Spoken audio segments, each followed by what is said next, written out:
My name is Cédric Maloux. Some of you know me as the CEO of StartupYard, but I'm the accelerator, Startup Accelerator, but I'm also the president of French Tech Prague. And for those of you who don't know what French Tech is, it's a government-sanctioned organization. We report to the Ministry of Economy and Finance in Paris. It's a global network of the French tech community. We are present in 65 cities around the world, including Prague, and we are all volunteers. There are 1,500 volunteers around the world working for French tech. Our goal is to create a sense of community locally in our own cities. So we organize a few events like this one, and we help and participate to those events. But the reason why I'm here today is because French tech globally has three themes. The first one is tech sovereignty.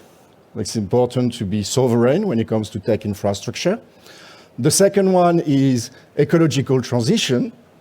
And the last one is gender equality. And this is one of the themes of the French tech, and this is one of the reasons why I'm here with you today to moderate this panel. We talked a little bit about role models earlier, and I'm actually very excited and very happy because I have with me 5 role models, and I hope they will be role models for people in the room. So let me introduce and welcome them on stage one by one. I will start from the right. Magdaléna Radová from Tilia Impact Venture. Markéta Přenosilová from, I know it's such an exercise for me, from the Europe Startup Nation Alliance and Czech Invest. Jana, Pattynová, from a partner from Pierstone. Pierstone is a law firm specialized in tech. Klara Losert, who is the CEO and co-founder of Talkbase. And last, I kept the most difficult word for the end, name for the end. Daria Hvížďalová from 42 School. I still need to. It's the second time I introduced you in the last year, and I still fail miserably. Practice makes perfect, absolutely. Thank you very much for the encouragement. Our panel is called How Can the Business Ecosystem Contribute to Changing the Status Quo? And as I was listening to the previous panel, I came into this panel thinking businesses are acting badly. They're bad, they're not hiring more women, we need to change this is bad. But what I realized during the previous panel is maybe one of the reasons there aren't so many women who are being hired in tech is because the education system is not producing so many women in tech. So this is something we're going to, cover a little bit, but there are also some issues about attracting women to businesses, retaining women in businesses, and maybe also motivating and being a role model, and to the younger generation who are still studying or might want to become one of these ladies. I'm also a person who loves data. I'm an IT engineer, so I just wanted to share some data with you of the state of affairs.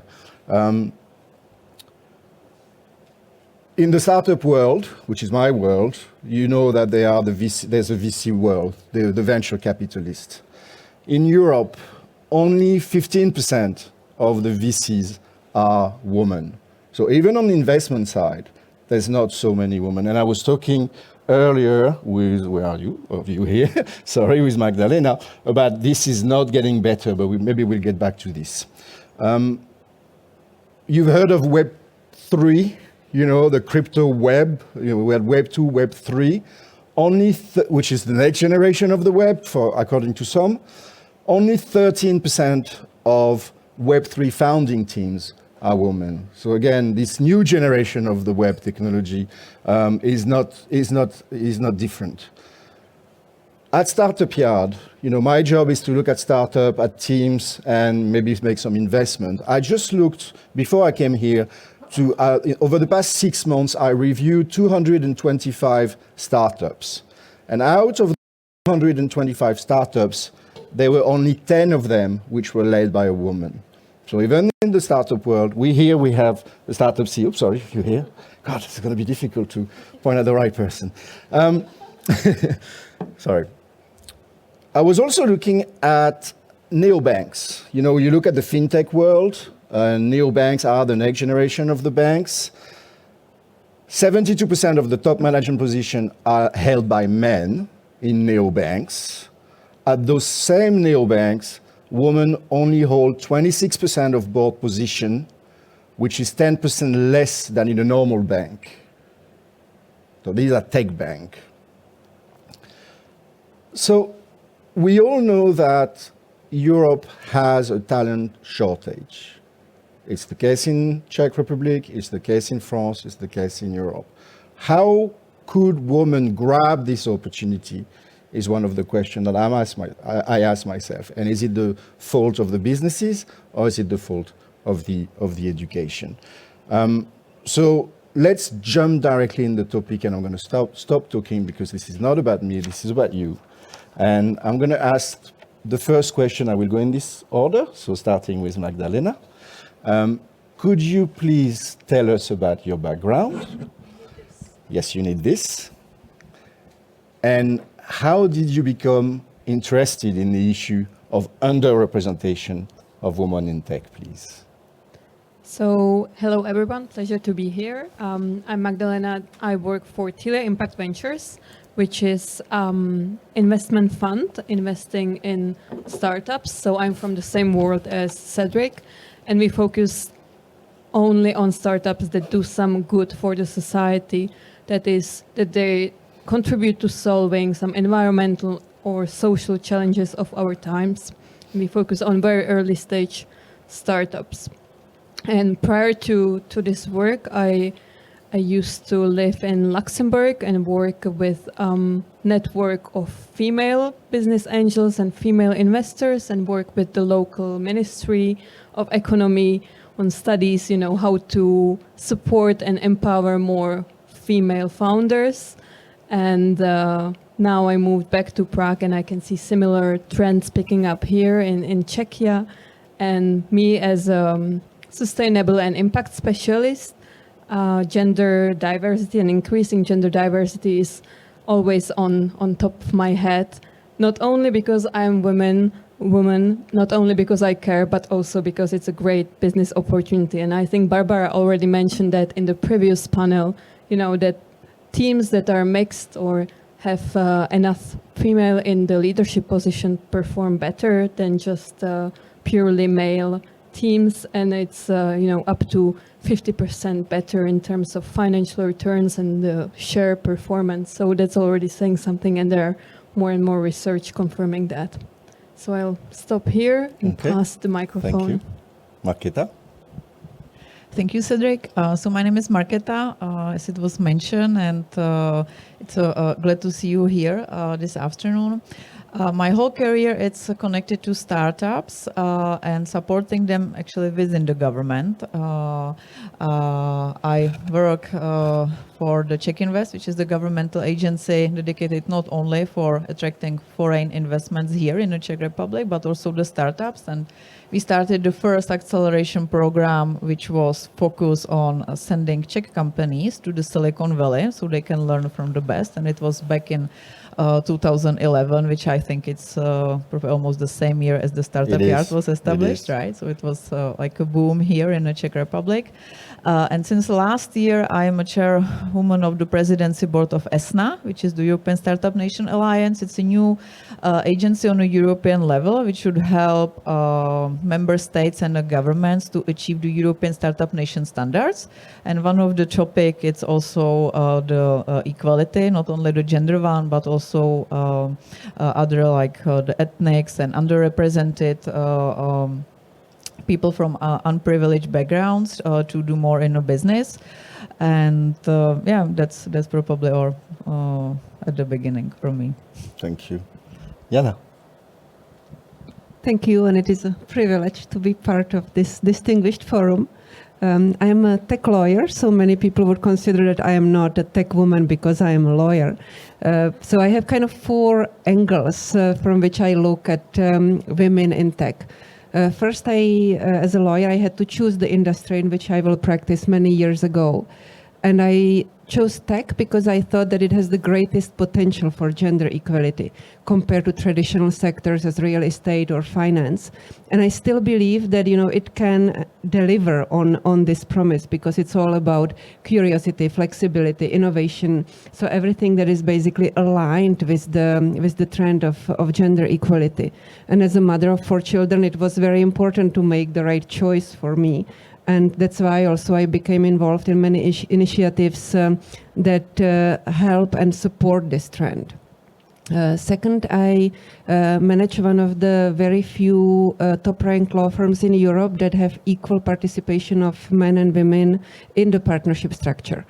And that basically made that I had to spend a lot of hours thinking about plausible career paths for me and my female colleagues, and how you can combine a career in very competitive industry with family and other life choices that you wish to make as a woman. Third, I'm involved in an NGO organization that is called Forum 50%.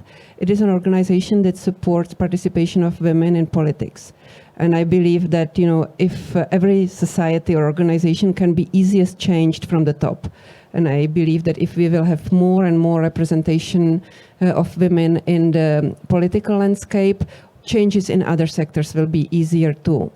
And lastly, within my job as a tech lawyer, I spent recently a lot of time on the ethical and regulatory challenges that are brought with the technological development and the impact that the new technologies have on society, human rights, democracy, the very tissue of our societies and values, how we perceive them today. And I'm truly convinced that if we want to fully appreciate this impact and address it adequately, we need at the very least equal participation on men and women in the tech sector, particularly in the engineering force and in the leadership of the tech sector. Thank you, Jana. Klara? Thank you. Hello, everybody. My name is Klara. I'm one of the co-founders at Talkbase. We are an early stage startup based out of Prague, so out of here. Like I said, we're a small team. We closed a pre-seed round in the summer, which was a little over 2 million, which made me the 10th woman, I believe, in the Czech market to ever raise VC capital, which I think is absolutely horrendous. And I'm really excited that we have this conversation, that the interest is there from all sides, from the legal aspect, from the government aspect, and from the investor aspect as well, to support more female founders. Apart from building Talkbase, I am also an angel investor, and I focus on investing in female founders. So that's me, and I'm excited for this conversation. Thank you for having me. Thank you, Klara. Daria? Thank you, and pleasure to be in such company. My name is Daria. I'm Russian. I was born and raised there, did my bachelor's there, and after that I moved to do my studies in Stockholm. And that was the first moment when I realized that the educational system does not have to be difficult, that there is a way to do it in a more inclusive path. And after that, I moved to Czech Republic, now almost 10 years ago. And I think similar to some of the speakers of the previous panel, I didn't really realize that being a female can be some sort of a unfortunate setup or a misadvantage when you are pursuing a career in tech. Also being an immigrant in Czech Republic, honestly, I think it's like the first level of shortcomings that you need to overcome and prove yourselves to others. And after that, being a woman is sort of a secondary level that you can already deal with. But in Czech Republic, I worked in a privately funded AI research lab. Then I moved on to the manufacturing sector, being responsible for creating AI-driven software products in the industry. And there was 0 women. That was very upsetting. So I started looking out for the ways of how can we actually change that. And also after having my daughter, the topic of education and the systematic change is something that resonated with me a lot. So then there was an opportunity to host or to establish a school 42 Prague here in Czech Republic, which I founded a bit over a year ago. And that's a nonprofit which is focused on comprehensive and free retraining, professional retraining and upskilling for people coming from all backgrounds into software engineers. And that seemed like an excellent opportunity to encourage career change in women at different ages and at different stages of life. So that makes sense to me. And what was the percentage of women in the last batch? So we started our first batch of 129 students this winter, and it's 30%. 30%. So I dare say we're doing well and have some speculations as to why is that, but I'll hold that for later. Sure. So we want to talk about the business, but I want to just come back to what Jana was saying about the politics and importance to have politician and woman politician, because something happened last week, and Markéta knows what I'm talking about. Something happened in Hungary, and I just want to, for like 2 seconds, 2 minutes, explain to the people what happened, because it concerns what you're doing. So if you could explain what happened, yeah? And we're pointing fingers tonight. Yeah. No, actually, I wish I could explain, but I can just comment what happened. The member states, they actually have to decide to join, that they would like to improve the startup environment across the Europe and within the specific country.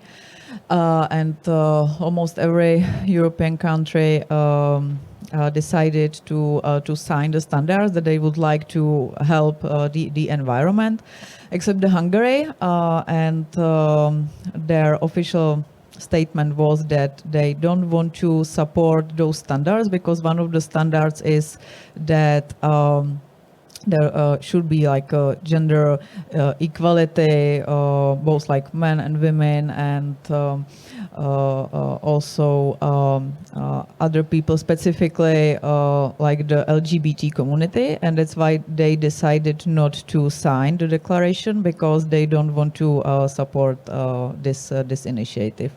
So I do have friends within the startup community in Hungary. They are obviously a little bit upset. And they have to deal with it, and I wish there could be like anything what can be done, but I do believe that when we improve the environment also in other countries, it can actually help the Hungarian startup funders to have the better conditions to grow their startup. But I suppose he also shows how fragile this topic can be based on politics. So anyway, let's not talk about politics today, but I wanted to mention this because I think it's horrendous.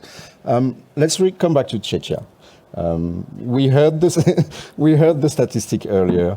The Czech Republic is at the bottom in Europe in terms of the number of women representing in tech. So my question is very simple.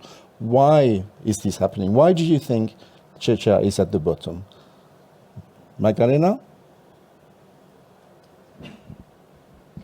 Yes, so I think there are several factors, and I think we will describe them all. But from me, one of the top ones is the social stereotypes in the Czech Republic, and the roles of men and women that are still old-fashioned. And I can say that from my personal experience, having lived abroad in the Western countries and then coming back to the Czech Republic, to the VC world, where less than 10% are women in all those big gatherings.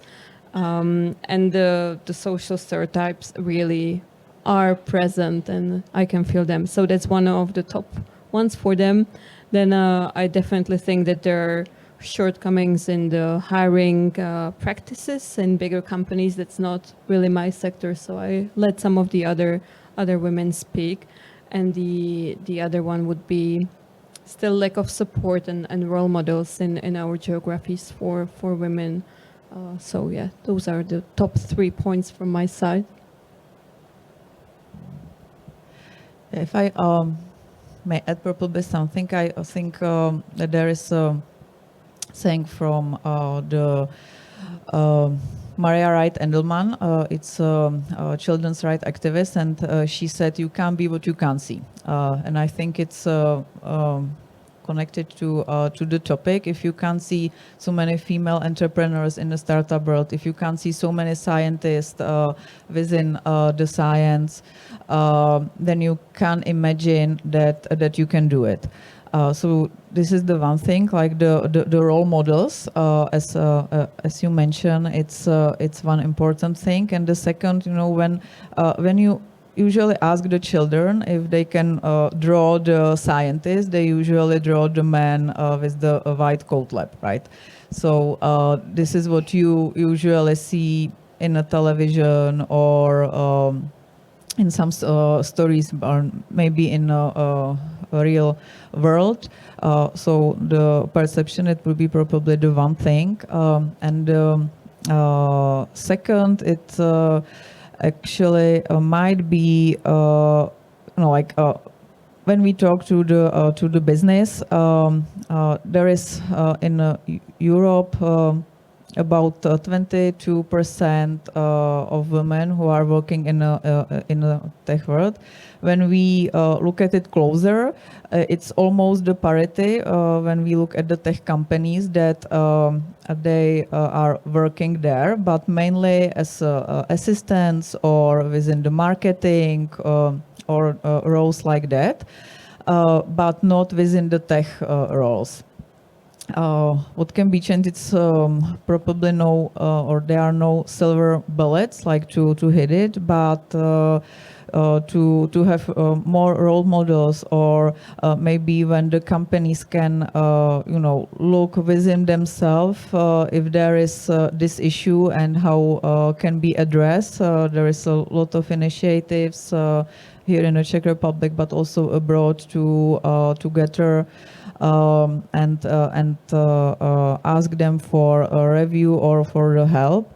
And also another thing, it was mentioned here that within the investment roles within the funds, there is about 15% that the women are represented. I think that within within the Western countries in the European Union, it's more. But what's interesting is that in a CEE region, and especially with the Romania and Hungary, the percentage is higher than here in the Czech Republic or in Slovakia. And when the startup funders are asking for the money from the investors, the less women you have within those venture funds, the less women can get the investment. And this is, the proof according to different studies like the McKinsey on from the EBAN as well. Jana? Maybe on the very practical level, I see also a correlation between women in tech and in any industry in general, and the number of part-time employments compared to full-time employments. And the Czech Republic is also not scoring in that very well. I think we have 28% of part-time employments compared to Western European countries that are above 40. And at the same time, about 81% of those part-time employments are women. So that is linked, to enabling an equal career path while caring of a family or basically pursuing other preferences that you may have in life. So I think that's something that can be changed on a very practical level. And in addition, there is, not just enabling part-time, but enabling also a full career growth while being on part-time. Because in fully competitive industries like engineering, like consulting, like venture capital, the conventional wisdom is that your career path is kind of directly linked to the number of hours you devote to your profession. So it requires a lot of creative thinking, how you actually break this equation, and you bring other elements to that. And what we have seen in practice is that women often have managerial skills that are underrated. We have also seen, because as lawyers we basically record every 5 minutes of our time that we spend, that the perception, that women work part-time is very often just a perception, and that, half-time is not always a half-time. And there is also more willingness to transfer know-how and to train others.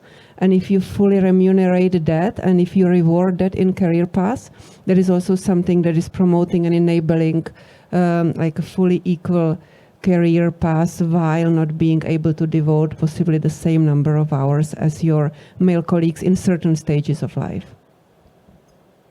Klara. Thank you. Why don't we have women in tech? I think there's like so many So many reasons. I spent 10 years now working in tech, so I'll kind of talk from more of like the personal experience, because I love that we heard kind of all the data and all the different angles.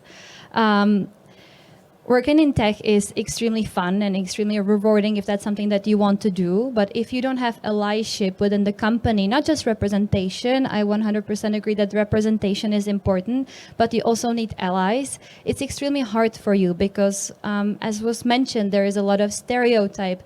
There is a lot of bad behaviors. And the 3 companies that I worked for, I was the only woman in the team. There are many reasons why I love that job, and there were many reasons why I hated that job. Every single company and every single team, actually, everybody thought that I only got the job because I was previously friends or even further with the boss that hired me. In every single team, no matter how hard I worked, no matter if I put twice the hours, no matter if I did all the extra work, right? So I think allyship is absolutely important. And the way I think we can start here is by looking at our own bias, right? What Markéta mentioned, when you tell kids to draw a scientist, right? When we tell ourselves, like, imagine a manager, what do they look like, right? Imagine an engineer, what do they look like?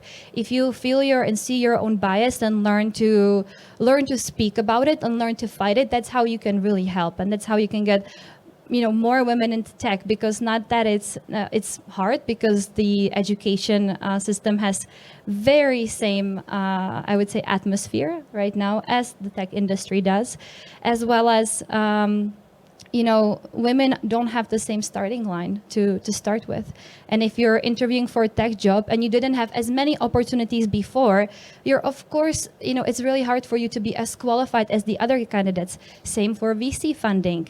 If you, for centuries, had worse job opportunities, it's harder for you to be better at a job than a man, right? So I think it goes way back, not just last couple of years, but many, many years. And what we need is not just representation, it's allyship, and starting at individual level, not just corporations, not just institutions, but all of us kind of thinking, how can we help the next friend of ours, the next colleague, the next person that's underrepresented, climb up the ladder and help them get there. So.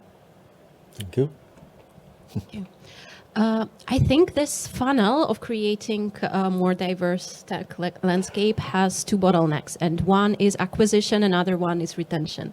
The acquisition one was covered beautifully and summed up in the first panel, because you basically need a bigger data set to choose from. You need to educate more girls and bring them into the fields so that there is a bigger pool of those who can shine later on. But then on a later stage, and that was touched upon before, I believe, retention of women in the field and encouraging them to stay there when it's hard, creating a more flexible approach for handling the maternity leave, because it is a biological process that happens mostly to women, right, at this point. So even though we have fathers going on paternity leaves and sharing that load, it's still pretty much a problem that goes all throughout the sector. At some point, you have to take a break in your career, and the others who get to stay in the field, which is as dynamic as tech, might get a faster start in there. And then that, I think, is combined with what Jana has mentioned, which is the lack of the flexibility when it comes to the part-time position and the inclusion of women back in the workforce after having a child, amplified by the problem of the lack of sufficient capacities for the kindergartens, for the childcare sectors, even the private ones. And that's also from a personal experience. That's something I faced, and that's something that I think is blocking so much talent from being able to be more included back in the professional workforce. And then I think when it comes to the career growth and the better opportunities, what also Jana mentioned, and I'd like to build up on that, the managerial opportunities and the topic of the glass ceiling eventually, right? That might be connected to the fact that specifically in software development and software fields, very often in order to grow and progress professionally and get a better salary, you have to take on managerial responsibilities. And that is also something that is in perception of quite difficult to do part-time or in a more flexible manner. While the more diverse opportunities for the career growth within the tech companies, like for example, an ability to focus on an expert track while still managing your life in a more diverse way, is I think something that could be helpful when it comes to bigger companies. And when it comes to the startup landscape, from my experience on the Czech tech startup scene, I would say that many young companies need to grow very fast. That's very fair. They need to deliver to their investors. And that makes them mostly focused on hiring senior software developers from the start, because that's just, you need things done yesterday, you need things done in a good way. And then perhaps the time comes when it's possible to take on some juniors and educate them further. And that's, I don't see that this is a path that many startups are pursuing on the stage, on the Czech stage right now, which I think is also something that can be changed. But also I think that creates sort of a mental barrier for women who want to choose to switch careers later on in their lives, who want to go to tech after the maternity leave, or basically try to grow in that sector, because then you have this mental barrier of maybe I won't catch up with it. They need an expert and somebody who spent their whole life doing it, and I'm just the mental blockers that maybe don't let women grow as fast as they could.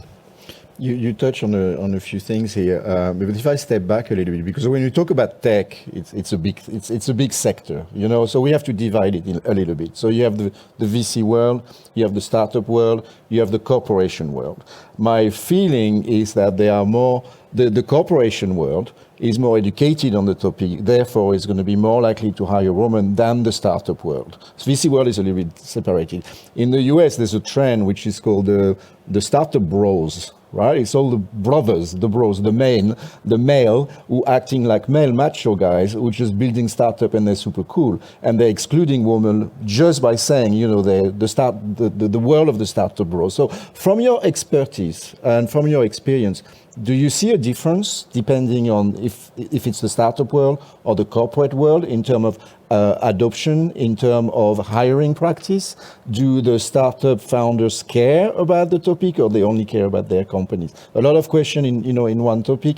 Maybe I will again start from the end, Magdaléna, and maybe you want to focus on the VC world, or I'll let you be wider than that. Yeah, I think even in VC world, we can further divide, because, for example, what we invest in when we speak about tech, it's mostly solutions that are tech enabled, and we speak about like climate tech, ed tech, and others. And the representation of women is also different by sector, and I think that's supported by natural skills that women are stronger in than in other sectors. So I think we can further divide based on the sector.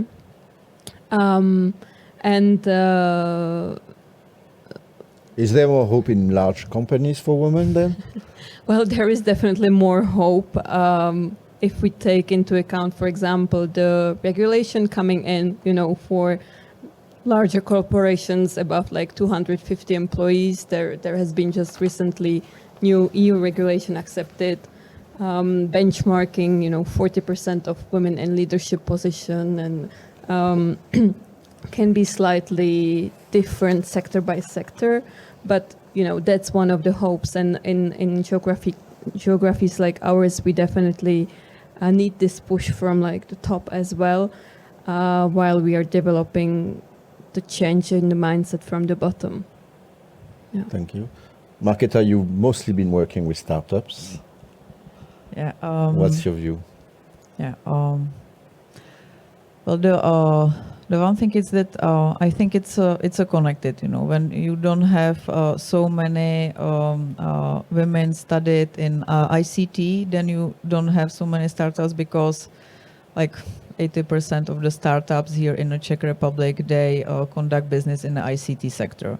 When you look at the statistics, and this is from the startup report, then about 43% of the founders, they studied ICT. So it's also connected. They do have the university degree, and they studied the technical university here in Prague or in Brno, or they studied Czech Economy University.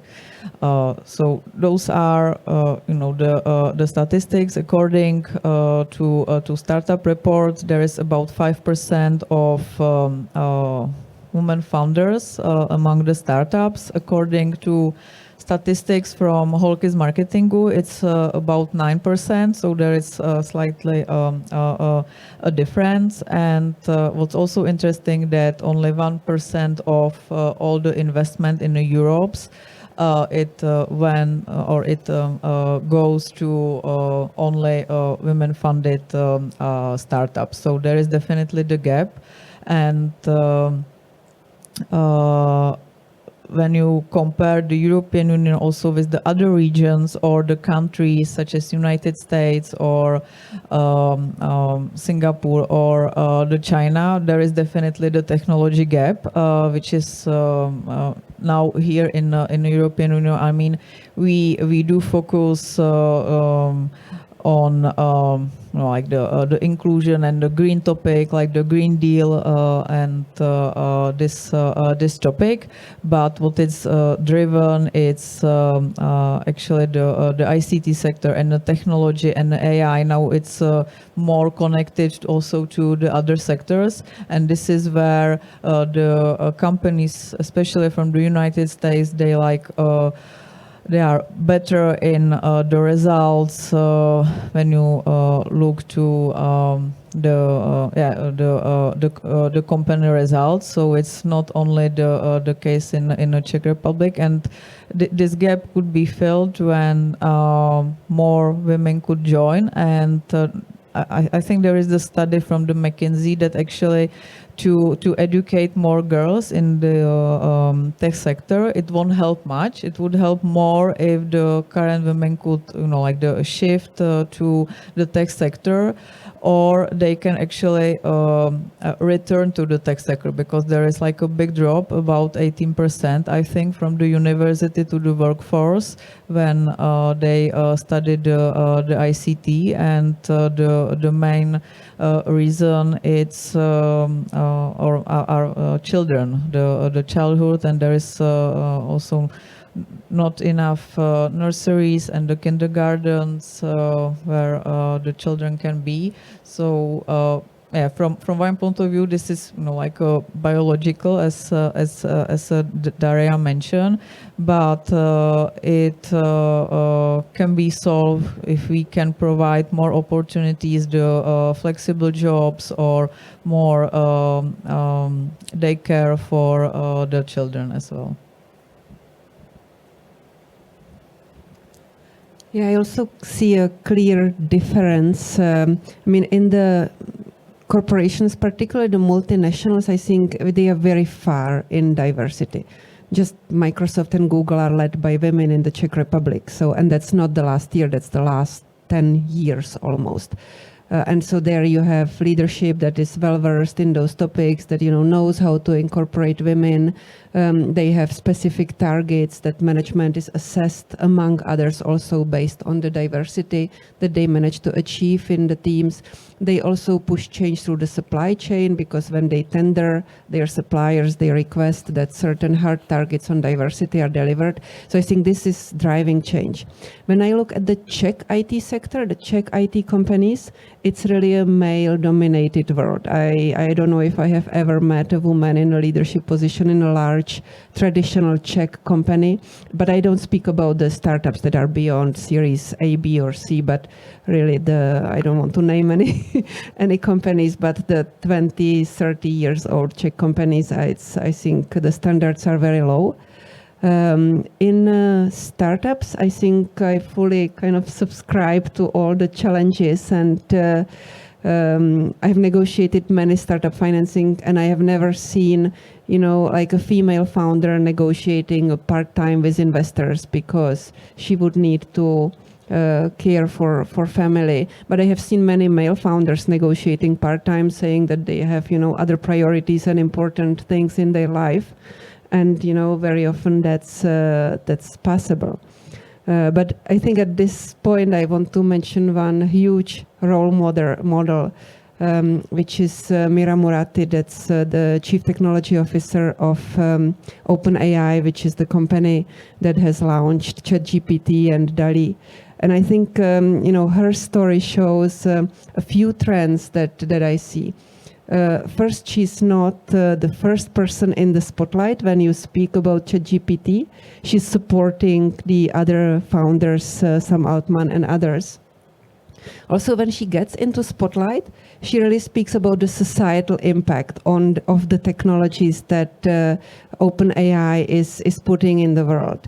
And that's really like 60% of the interviews she gives. And, when you compare it, I don't know, with Mark Zuckerberg, I don't know if he spends a lot of sleepless nights thinking about the societal impacts of social media. But for Mira, it seems really, close to her heart.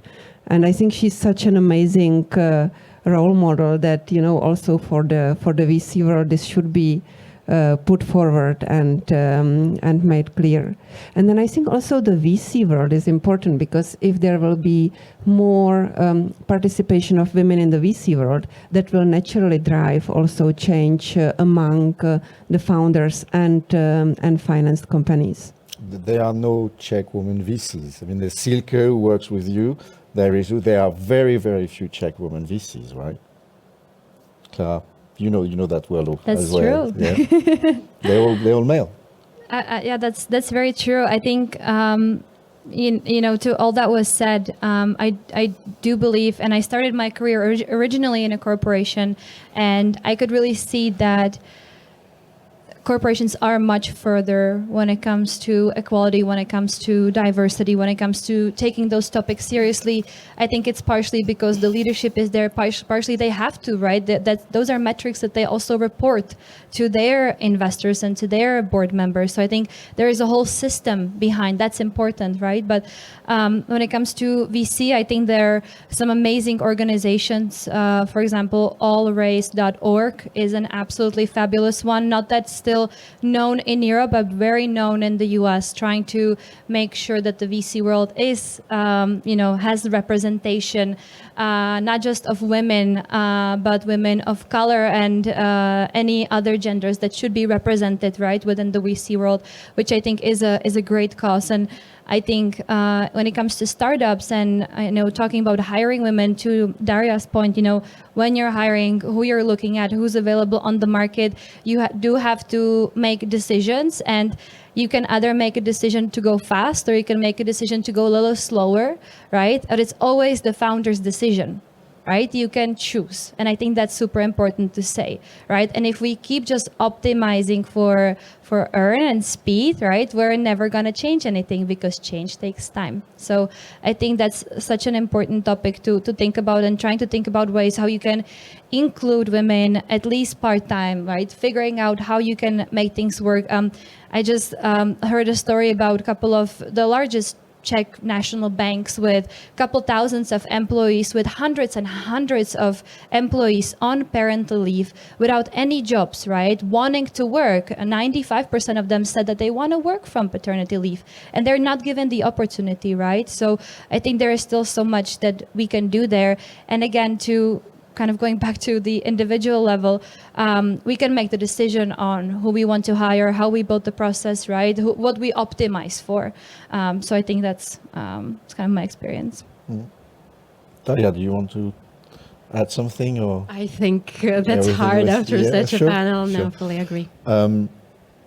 So the big multinational kind of understand, and they almost have obligations to hire women. But let's talk about the startups. Let's talk about the Czech tech companies you mentioned without mentioning some names. How do you think the startups and the Czech tech companies can be more exclusive of women in the recruiting process, if it's even possible? Someone wants to throw? Yeah, Daria, do you want to start?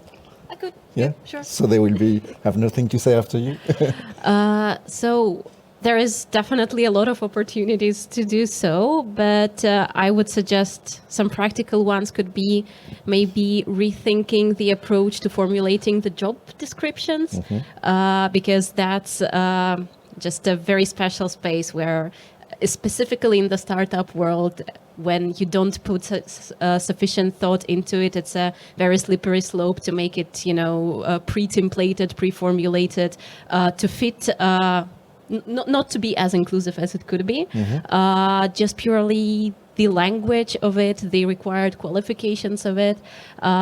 We know, and there's been significant research on that topic, which is that women tend to underestimate their capabilities for the job, while men tend to overestimate it. So the probabilities of women applying for a job when they don't think they're fitting 100% of the criteria is a factor which I think could be included at that stage. And then another practical suggestion, I think, to improve it on the recruitment stage, there needs to be consistent effort in improving it within the company, within the startup, within the environment of the team. And that can only be done through significant education, because there are so many angles to it. There are so many microaggressions or ways not to be inclusive without even realizing it, that I really believe that an important moment is actually opening it up on a dedicated trainings, something like that, so that people can actually understand that maybe there is something we didn't notice, as the quote went before. Klara, you were in a position to hire in a startup. So how do you think startup can be more inclusive in that recruiting process? Yeah, I think I absolutely agree with Daria on thinking about the process from the top line, right? What does the process look like?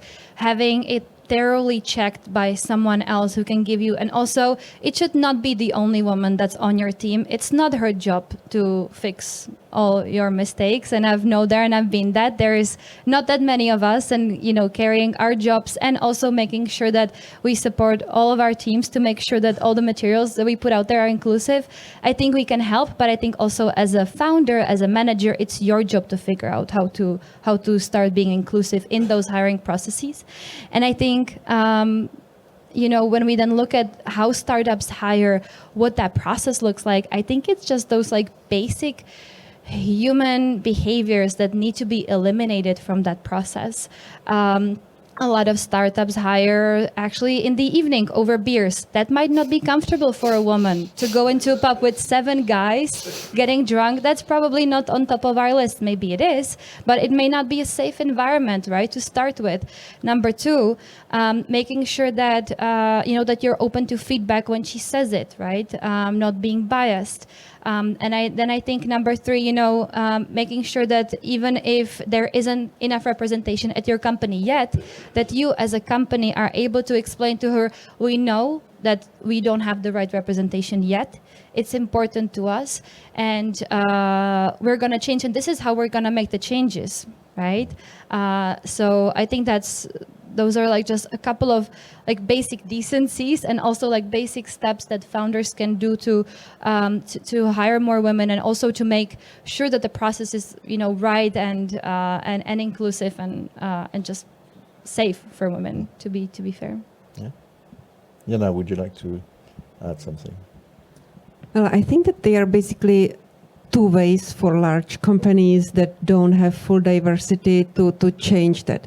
either, I mean, as Barbara very nicely described it in the first panel, the management is truly convinced that this is best for the future of the company to have diverse teams. And that's, of course, the best way. But if the management has never had this type of experience and they have always operated in a kind of homogeneous environment, that will be hard to achieve. And I think the second way is that they are forced externally by external forces to do that. And what we have seen, that for example, like recently we have won a huge tender on 3 criteria. It was quality, price, and diversity. And it was the first time that actually diversity delivered a real business opportunity. And if I think about the large IT companies in the Czech Republic, like at least half of their revenue comes from public sector. So why couldn't the state say, okay, we will reward and actually choose you also based on diversity? And I think that would drive change very quickly. And as soon as you have the experience, then, you know, the second mechanism, when the management has the experience already and is actually self-motivated for diversity, starts to work on its own.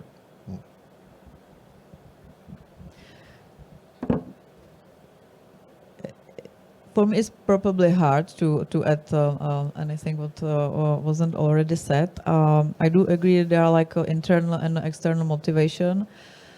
One thing maybe could be that the diversity, it's not like the case for the CSR or that it's a modern noun, but that it's actually good for the business because, you know, we all talk about if you have more women on board in the companies, then the company results are better. So there was a study and it was proof, and it was even more obvious within the tech sector, which is very interesting.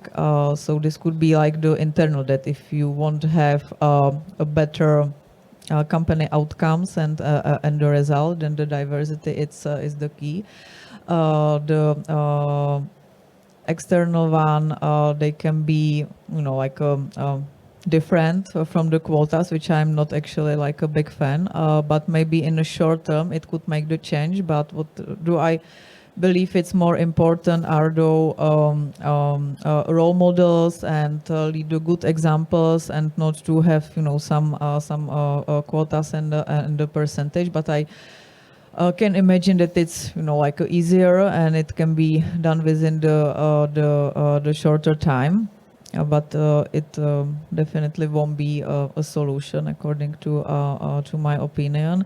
And yeah, it's the true what the Daria said. That what I wanted to actually mention, that if you have like a job description, the women, they apply only with the 100%, and for the men it's a 60%. So when you write this, you should probably look and write it a little bit differently, and more women can be encouraged to apply for the job and to try. And within the startup, yeah, it's predominant by the male, both on the side of the startup funders and both on the side of the investors. I think that there is a new initiative from European Business Angel Network, like the manifesto, that it would like to involve more women within the tech, within the venture capital side. And this, I think it's important because those are the people who, you know, write the checks and they can make the difference. And another thing also for the accelerators, maybe, you know, to focus more on promoting those women-led companies and to lead the examples, and also to educate the community and venture capital world, maybe. Magdaléna. I think I would like to add that I believe in gender complementarity, and that men and women have special competencies. And what is needed is the change of mindset from competitiveness, which is mainly like male super skill, to cooperation, which is mainly like female super skill. And from that point on, once there are more women, you can start little by little. You can see the different behaviors and change in mindset happening when both genders can appreciate each other and see that more women bring more empathy or collaboration to the teams, more focus on relationships, and you can appreciate both for what they bring to the table. And I think that's the way forward, not like competing in the male way of behavior. So that's one thing. And the other one that I would like to mention, and is also supported by research, is that once women become more senior, they should support and empower more junior colleagues, which is not always what's happening and what used to happen, because there was this competitiveness embedded in us women, that once we finally managed to climb the ladder, to break the glass ceiling, we wanted them to experience the same, to fight for it. And I think we as women really need to support each other, and that has been mentioned many times. And the third thing would be support each other, because I think confidence is really more of an issue among women, and research such as and the imposter syndrome, and just women need to be treated slightly differently, encouraged there. We see that with our female founders, and some special programs or mentoring for them, or just internal groups within bigger corporations where women can encourage each other rather than compete, and I think that's the main change in the paradigm that needs to happen continuously, so that we can see real change. Daria, you wanted to add something? Yes, thanks. I wanted to fully support the point on women supporting or being competitive to each other, because despite the fact that we definitely do need role models, it doesn't unfortunately work like that. You place a woman in the team, in the leadership, and then she's automatically prone to hiring more women and being more supportive of them. It can unfortunately go both ways, where the opposite one could be, I had to put in 140% instead of 100%, so I'm going to have very high standards for those who come after me. And so that's why I think the education on the topics of diversity, of inclusion, also needs to be inclusive and not only focused on women who are there to set the path and to lead the new generation of women, but also to the male managers who need to learn to work with that too. I was just, listening to you, I was thinking that we know that the startups, I'm going to point the finger at the startup founders now. We know the startups are the engine of growth of countries. We know that the startups are the sector which hire the most people.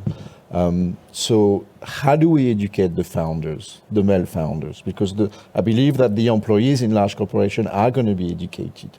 But how do we educate the founders? What can you do? Do you have any, do you work with any organization or, initiative that you have specifically focused on the startup founders, who are the people who are creating the jobs today? Anyone? Daria? Good start. It wasn't specifically focused on that topic from the beginning, but I have a great experience working with the Prague Pride Business Forum on behalf of 42 Prague. Yeah. They are partners of our institution, because we also try to be as diverse as possible in terms of encouraging students from different backgrounds coming in, but also in terms of internal education of the team. And we've had some wonderful experience with them when it comes to bringing attention to the topics again of the inclusive language, microaggressions, and I think that could be a good first practical step to actually map the landscape, realize what's the status quo of your team, of your company, and basing on that, I guess you can choose more targeted action for the future. Yeah. And I was also thinking, should the VC and the investors and the angels start putting pressure on the founders and make them realize you need to hire more women? Stop with the tech bros. That's a good question. I don't think there's. Yeah. I actually did have a few conversations about this with a couple of VC investors, and I'm happy to share kind of my learnings there. But I wanted to say to your previous question on what can we teach founders to, how they can kind of drive teams and, be better at working with women. And that also goes to your points on women competitiveness. I think the first thing that male founders can learn to say is, compliment women on their work well enough and not telling them, oh, you're like a dude, like you work so great. Like that's where that comes from. And that's not good. Like that's not what we need, So I think that's the first thing. And you asked on organizations that do this really well. And there is my great friend is the co-founder of FemPalette, which is an organization that provides mentoring, not just on individual level, but also on a company level. And they specialize not just in mentoring, but also in diversity and inclusion workshops. And they've been doing some amazing work helping corporations and smaller businesses to figure out how to incorporate this into their world. And on the investor side, I think this is really interesting. And the conversation we've had with the investors was not even about this. It wasn't about if VCs should hire more women. It was if the investor should punish the founder if they make a sexual harassment in their team. And that was a conversation, and it actually never led anywhere. So I think those are also against women, against anyone. I think those are like the conversations that we need to have, because that goes way beyond, and that goes to safety, right? And if we want to make sure that there are more women in tech, the first thing that tech has to be is safe. The next thing it has to be is equal, right? People should be paid the same salary, right? We still see this. Women are paid around 80 cents on a dollar. Women of color are somewhere on 40 cents per dollar that men gets paid, right? So that's what we need to change, and then we can then we can start having great conversations on how to support more women getting into it. But this is what needs to happen before, right? So that's kind of what I've seen. I'm going to jump to the other VC. I wanted to react on whether there should be some pressure from the top. Something. It's like déjà vu or a no-brainer that we are even having these discussions, because that's related to sustainability, right? And sustainability as a term has been pronounced more and more in the past 3 years in the Czech Republic, as far as I've seen. And we are an impact fund.